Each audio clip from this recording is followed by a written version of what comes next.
한국과 너무나도 비교가 되는 일본의 답답한 현실이 그대로 드러나 있습니다. 오늘 또 찾아와 주셔서 대단히 고맙습니다. 인간은 편리를 추구합니다. 인간에게 불편함은 발명의 원동력이 되고 그 발명은 또다시 인간에게 편리함을 선물합니다.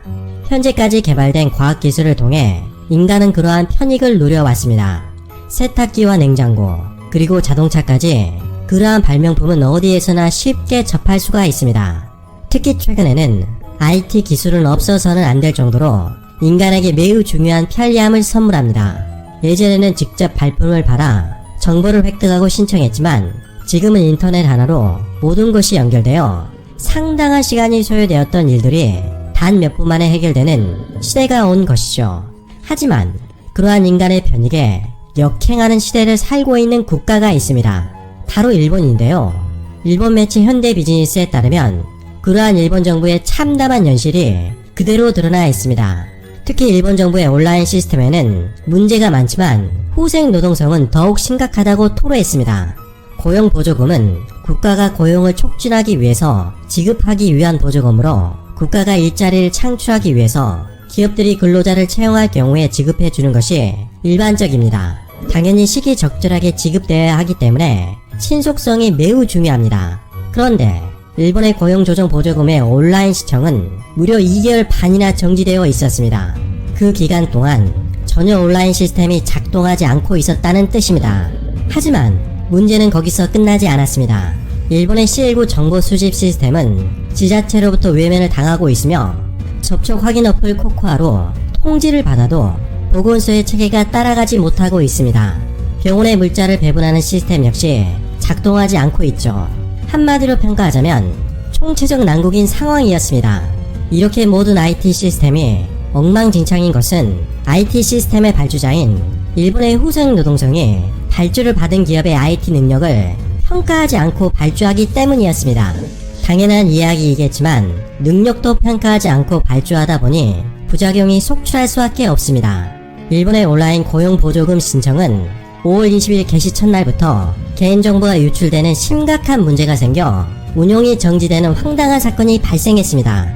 보통 IT 시스템은 테스트를 거쳐 운용하기 마련인데 일본 후생 노동성은 아마도 판별할 능력이 부족했던 것 같습니다. 그리고 6월 5일 또다시 개인정보 유출 문제가 재발해 운용이 정지가 되어 빈축을 샀습니다. 그런데 그 이후로도 문제를 계속 해결하지 못해 2개월 반이나 정지가 되어 겨우 8월 25일부터 재개가 되었습니다. 국가 시스템이 2개월 반이나 정지가 되어 있다니 한국에서는 감히 상상조차 하지 못할 일입니다. 따라서 온라인 시스템이 정지한 기간 동안 일본의 고용보조금 신청 창구는 매우 혼잡한 상태가 되었습니다. 후생 노동성은 3밀, 즉 밀접 밀집 밀폐의 공간을 최대한 피하라고 자국민들에게 호소했지만 정작 후생 노동성이 스스로 3밀 공간을 만들어낸 셈이 되어 원성을 살 수밖에 없었습니다. 정말 필요한 기간에 기능이 정지되는 애물단지가 되어 있었던 것이죠. 하지만 C19 통계 정보를 수집하는 허시스 시스템도 혼란스럽기는 마찬가지였습니다. 일본은 5월까지 C19의 통계 정보를 종이에 기입해 팩스로 보내는 내시드 시스템을 사용하고 있었습니다. 그러나 C19가 급격히 폭증하자 사람이 일일이 종이로 기입해 팩스로 보내는 구시대적 시스템은 과부하가 걸릴 수밖에 없었습니다. 따라서 후생 노동성은 허시스라는 온라인 시스템을 도입하고 5월 말부터 운용을 시작했습니다. 이에 따라 C19의 상황을 신속하게 파악하고 관계기관으로부터 정보 공유가 가능해질 것으로 기대했습니다. 하지만 기대는 기대에 불과했고 실제로는 허시스의 이용은 순조롭게 진행되지 않았습니다. 8월 30일 니혼게이자 신문에 따르면 도쿄도에 있는 1200개의 의료기관 가운데 허시스를 이용할 수 있도록 입력을 마친 병원은 딱 7개밖에 없었습니다.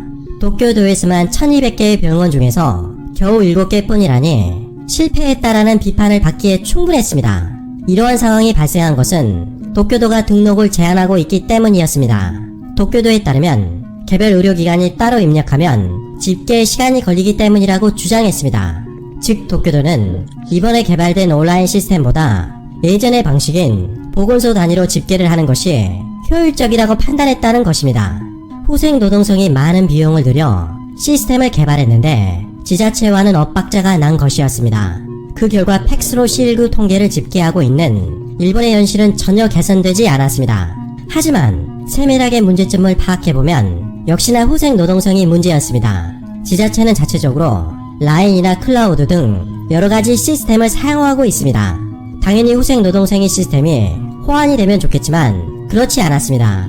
따라서 지자체에서는 기존의 시스템과 허시스 중에서 하나를 선택해야 했는데 후생 노동성의 시스템이 매우 불편하고 결함이 많기 때문에 지자체로부터 철저한 외면을 당하고 있는 것이었습니다. 또한 일본은 코코아라 불리는 접촉을 확인할 수 있는 어플을 6월 19일부터 운영하고 있습니다. 한국이 신속하게 접촉을 확인할 수 있는 시스템을 개발하자 사생활 침해라며 강도 높게 비판했던 일본이 결국은 한국을 따라하고 있는 것이었습니다. 하지만 일본의 IT 기술력은 한국과 비교하기에는 너무나 뒤처져 있었습니다. 코코아 어플도 운영 개시 첫날부터 오류가 생겨 운용이 정지가 되는 사건이 발생해 후생 노동성은 당혹스러움을